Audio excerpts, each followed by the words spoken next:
नमस्कार दोस्तों, सबसे पहले हम लोग बात करेंगे निफ्टी 50 के बारे में। निफ्टी 50 में बहुत ही अच्छा तेज़ी हम लोग को देखने को मिल रहा है और मार्केट अपने ऑल टाइम हाई को भी ब्रेक कर चुका है और अभी फ़िलहाल करीब 20,192 पॉइंट्स पे निफ्टी 50 खड़ा है। तो हम लोग बात किए थे पिछले बार भी कि यहाँ पे रेजिस्टेंस है 19,000 के करीब में। यहाँ अगर रेजिस्टेंस को ब्रेक करता है दोस्तों तो अच्छा मोमेंटम ऊपर की तरफ देखने को मिलेगा और वैसा ही होता है। यहाँ पे सपोर्ट हम लोग को देखने को मिला 19,400 के लेवल्स पे पिवट का अच्छा सपोर्ट मिलता है और उसके बाद वहाँ से मार्केट टर्न लेते हुए हम लोग को दिखता है।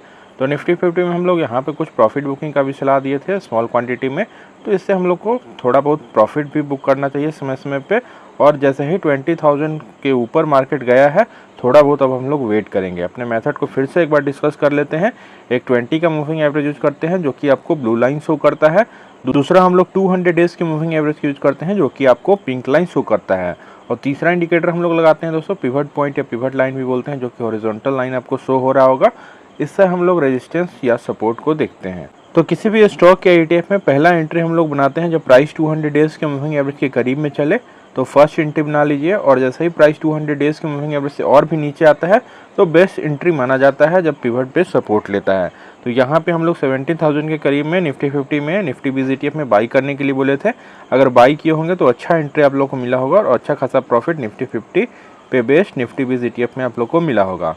फिलहाल की बात करते हैं तो 20,000 के लेवल्स को ब्रेक कर चुका है निफ्टी 50, तो थोड़ा बहुत आप लोग पुल बैक का वेट कर सकते हैं। ऐसे हम लोग को नेक्स्ट रेजिस्टेंस लेवल 20,568 के लेवल्स पे देखने को मिलेगा, तो यहाँ तक मार्केट जा सकता है। और ज़्यादा कंफर्मेशन के लिए हम लोग वीकली चार्ट पे भी देख सकते हैं। वीकली चार्ट पे हम लोग लॉन्ग टर्म ट्रेंड देखते हैं और प्रॉफिट बुकिंग भी हम लोग वीकली चार्ट पे ही देख करके करते हैं।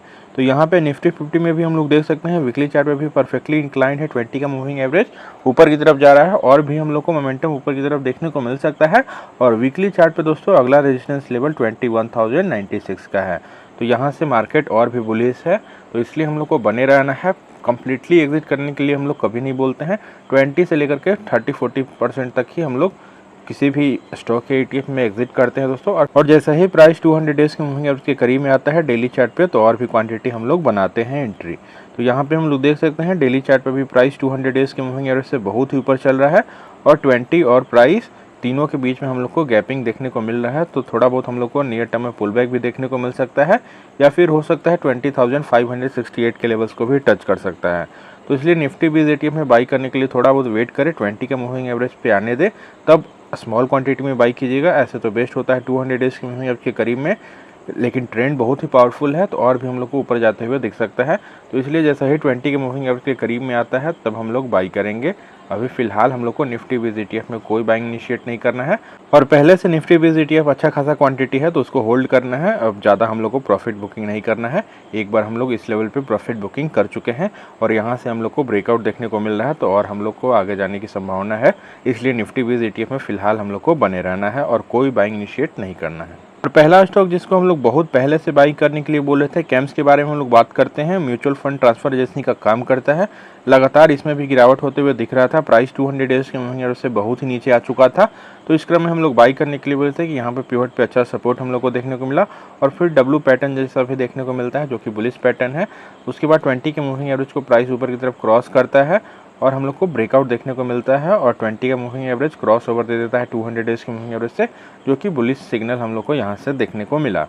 उसके बाद फिलहाल की बात करते हैं तो 2500 2600 के लेवल्स पे अभी कैम्प्स चल रहा है। पिछले 2-3 बार से यहीं पे रेजिस्टेंस हम लोग को देखने को मिल रहा है कैम्प्स में, तो फिलहाल वेट एंड वॉच करना है इसमें। तो अगर कैम्प्स में दोस्तों और भी क्वांटिटी आप लोग को बाई करना है तो थोड़ा बहुत ब्रेकआउट का वेट करना है। इस रेजिस्टेंस लेवल पे करीब 2648 के लेवल पे कैम्प्स में रेजिस्टेंस है, तो इस लेवल को अगर ब्रेकआउट देता है ऊपर की तरफ तो अच्छा मोमेंटम और भी देखने को मिलेगा और पहला टारगेट हम लोग को 2888 तक जाते हुए दिख सकता है कैम्प्स में नियर टर्म में।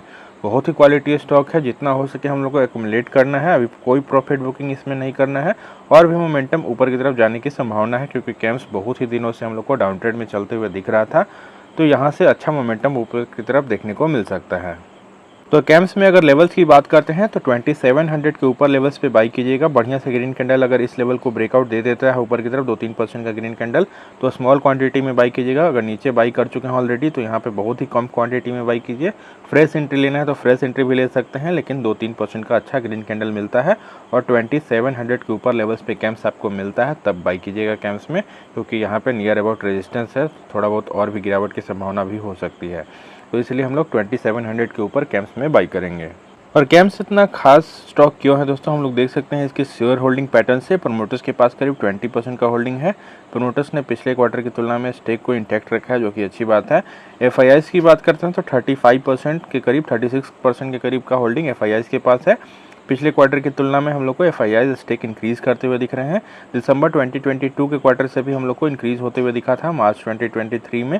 उसके बाद फिर से हम लोग को जून 2023 के क्वार्टर में भी एफआईआईस का होल्डिंग बढ़ते हुए दिख रहा है, जो कि बहुत ही अच्छी बात है। वहीं अगर डीआईएस की होल्डिंग की बात करते हैं तो डीआईएस ने थोड़ा बहुत स्टेक कम किया है पिछले 1-2 क्वार्टर में। अभी फिलहाल की होल्डिंग की बात करते हैं तो 11.69% का होल्डिंग डीआईएस के पास है। वहीं अगर पब्लिक की होल्डिंग की बात करते हैं तो 32.61% का होल्डिंग पब्लिक के पास है। तो ओवरऑल होल्डिंग हम लोग बात करते हैं शेयर होल्डिंग पैटर्न, तो एफआईआई डीआईएस के पास करीब 46% के ऊपर का होल्डिंग है, जो कि बहुत ही अच्छा हम लोग को शेयर होल्डिंग पैटर्न हम लोग को देखने को मिल रहा है। तो कैम्स में शानदार स्टॉक है, इसमें ज़रूर से बाई करके चलना है लॉन्ग टर्म के पॉइंट ऑफ व्यू से। और नेक्स्ट स्टॉक की हम लोग बात करेंगे नौकरी या इन्फोएस के बारे में। बहुत ही शानदार स्टॉक है, डिजिटल सेक्टर से जुड़ा हुआ। पहले भी हम लोग Naukri.com या इन्फोएस में बाई करने के लिए बोले थे। करीब हम लोग 3300 के लेवल से ही बाई करने के लिए नौकरी या इन्फोएस में बोल रहे थे कि इस लेवल पे आप लोग बाई कीजिए। लगातार डाउन ट्रेंड इसमें चल रहा था, लेकिन क्वालिटी स्टॉक है। और जब प्राइस 200 डेज के मूविंग एवरेज से बहुत ही नीचे चलता है और जैसे ही 20 के मूविंग एवरेज के ऊपर क्लोजिंग बढ़िया से ग्रीन कैंडल देता है, उस समय हम लोग बाई करेंगे तो अच्छा एंट्री हम लोग को मिलेगा। और उसके बाद अच्छा अगर मोमेंटम हम लोग को देखने को मिलता है ऊपर की तरफ तो अच्छा प्रॉफिट हम लोग को देखने को मिल सकता था। तो नौकरी या इन्फोएज में भी हम लोग देख सकते हैं यहाँ प्राइस जब 200 डेज के मूविंग एवरेज से ऊपर चल रहा था दोस्तों, तो यहाँ पे हम लोग को रेजिस्टेंस देखने को मिला और थोड़ा बहुत हम लोग को पुल बैक देखने को मिल रहा है। फिलहाल अगर Naukri.com या इन्फोएज में कुछ क्वांटिटी आप लोग को बाई करना है तो इस लेवल पे आप लोग बाई कर सकते हैं। पिछले दिन भी हम लोग को अच्छा ग्रीन कैंडल देखने को मिला, एक और ग्रीन कैंडल इस लेवल पे 2-3% का भी देखने को मिलता है, तो बाई कीजिएगा बहुत ही स्मॉल क्वांटिटी में, क्योंकि यहाँ पे हम लोग को रेजिस्टेंस भी देखने को मिल सकता है 4800 के करीब में पहले भी रेजिस्टेंस मिला है। तो इस लेवल को अगर ब्रेकआउट देता है तो अच्छा एंट्री आप लोग को मिलेगा, लेकिन स्मॉल क्वांटिटी में यहाँ पे बाई कीजिए, क्योंकि 20 के मूविंग एवरेज के ऊपर क्लोजिंग देते हुए हम लोग को दिख रहा है। तो लेवल्स की बात करते हैं तो 4500 के ऊपर लेवल्स पे इसमें आप लोग बाई कीजिए। क्वालिटी स्टॉक है, जितना हो सके इसको एक्युमुलेट करना है लॉन्ग टर्म के पॉइंट ऑफ व्यू से। अभी क्वार्टरली रिजल्ट थोड़ा सा हम लोग को जो आईटी सेक्टर में कम हायरिंग हुआ है उसके कारण नौकरी या इन्फोएज में हम लोग को क्वार्टरली रिजल्ट्स कम आते हुए दिख रहा है, लेकिन लॉन्ग टर्म में अच्छा वेल्थ क्रिएट करके दे सकता है। तो नौकरी या इन्फोएज बहुत ही क्वालिटी स्टॉक है, इसको जरूर से अपने पोर्टफोलियो में शामिल करना है। और नौकरी या इन्फोएज इतना खास स्टॉक क्यों है दोस्तों, इससे हम लोग देख सकते हैं शेयर होल्डिंग पैटर्न से। प्रमोटर्स के पास करीब 38% का होल्डिंग है, पिछले क्वार्टर की तुलना में स्टेक इंटैक्ट है, जो कि बहुत ही अच्छी बात है। वहीं अगर एफआईआईस होल्डिंग की बात करते हैं तो एफआईआईस की होल्डिंग करीब 31.54% है, तो पिछले क्वार्टर की तुलना में एफआईआईस ने स्टेक को इंक्रीज ही किया है। वहीं अगर डीआईएस की होल्डिंग की बात करते हैं तो डीआईएस ने भी क्वार्टर बेसिस पे स्टेक को इंक्रीज ही किया है। अभी डीआईएस के पास 17.82% का होल्डिंग है, बहुत ही बड़ा होल्डिंग एफआईआईस डीआईएस के पास है। करीब हम लोग को 49% का होल्डिंग एफआईआईस डीआईएस का ही देखने को मिल रहा है, जो कि बहुत ही अच्छी बात है, बहुत ही ज़्यादा सेफ स्टॉक है, क्योंकि इसमें गवर्नमेंट का भी स्टेक है 0.37% का, और गवर्नमेंट वहीं पे पैसा लगाती है जहाँ पे बहुत ही ज़्यादा सेफ्टी देखते हुए मिलता है। वहीं अगर पब्लिक की होल्डिंग की बात करते हैं तो 12% का होल्डिंग पब्लिक के पास भी है। तो Naukri.com या इन्फोएज बहुत ही सेफ स्टॉक है, लॉन्ग टर्म के लिए इसको बाई करके चलना है 10 से 15 ईयर के लिए। और अगला स्टॉक के बारे में बात करेंगे, डिपॉजिटरी का काम करता है CDSL, जहाँ पे शेयर्स स्टोर होता है। लगातार इसमें भी गिरावट हम लोग को होते हुए दिख रहा था। पहले तो मल्टी बैगर स्टॉक रहा था, प्राइस 200 डेज के मूविंग एवरेज से बहुत ही ज़्यादा ऊपर चला गया था, प्राइस टू अर्निंग रेशियो भी ऊपर था, इसके कारण हम लोग को प्रॉफिट बुकिंग आते हुए CDSL में देखा। उसके बाद प्राइस जब 200 डेज के मूविंग एवरेज से नीचे आता है तब हम लोग बाई करने के लिए बोलते हैं कि जैसा ही 20 का मूविंग एवरेज को ब्रेक करता है दोस्तों, वहाँ पे बाई कीजिए। फिर हम लोग को जाते हुए प्राइस दिखा 200 डेज के मूविंग एवरेज के करीब में, यहाँ पे थोड़ा बहुत रेजिस्टेंस देखने को मिलता है, और फिर से CDSL में हम लोग को लगातार डाउन ट्रेंड का दौर देखने को मिला। और जब प्राइस 200 डेज के मूविंग एवरेज से बहुत ही नीचे आ चुका था, करीब 800 के लेवल्स पे, तो यहाँ पे हम लोग CDSL में बाई करने के लिए बोल रहे थे कि यहाँ पे पिवट का सपोर्ट है, 20 के मूविंग एवरेज को ब्रेक किया था, तब आप लोग बाई कर सकते हैं। तो यहाँ पे अगर बाई किए होंगे तो बढ़िया आप लोग को एंट्री मिला होगा। अभी फ़िलहाल की बात करते हैं तो प्राइस हम लोग को ब्रेकआउट देते हुए दिख रहा है, 1344 के लेवल्स को टच कर चुका है। थोड़ा बहुत हम लोग को और भी हम लोग को गिरावट होते हुए दिख सकता है। तो CDSL में फ़िलहाल हम लोग को वेट एंड वॉच करना है, यहाँ पे कोई बाइंग इनिशिएट नहीं करना है, क्योंकि प्राइस 200 डेज़ की मूविंग एवरेज से अभी बहुत ही ऊपर चल रहा है। 20 की मूविंग एवरेज के करीब में आता है तो थोड़ा बहुत स्मॉल क्वांटिटी में आप लोग बाई कर सकते हैं। तो बड़ा क्वांटिटी बाई करने के लिए हम लोग को थोड़ा बहुत वेट करना पड़ेगा। जैसे ही 200 डेज़ की मूविंग एवरेज के करीब में आएगा तो बड़ा क्वांटिटी बाई करेंगे, उससे भी बढ़िया एंट्री हम लोग को मिलता है जब प्राइस 200 डेज़ की मूविंग एवरेज से नीचे चले। तो यही मेथड को फॉलो करता है हम लोग इसी मेथड को फॉलो करके अच्छा हम लोग यहाँ से रिटर्न जनरेट करते हैं। तो CDSL में फ़िलहाल वेट एंड वॉच कीजिए। यहाँ पे अगर कुछ प्रॉफिट बुकिंग करना है तो आप लोग वीकली चार्ट के प्रयोग करके प्रॉफिट भी बुक कर सकते हैं। तो वीकली चार्ट पे भी हम लोग को देखने को मिल रहा है कि यहाँ पे फ़िलहाल रेजिस्टेंस देखने को मिल रहा है 1300 के लेवल्स पे। तो यहाँ पे अगर प्रॉफिट बुक करना है तो स्मॉल क्वांटिटी में आप लोग प्रॉफिट बुक कर सकते हैं CDSL में, लेकिन फ्रेश एंट्री के लिए अभी बचे CDSL में।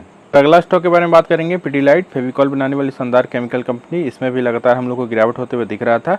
प्राइस जब 200 डेज़ की मूविंग एवरेज से नीचे चलता है तो इसी लेवल पे हम लोग बाई करते हैं, क्योंकि यहाँ पे ही बड़े इन्वेस्टर FIIs खरीदारी करते हैं।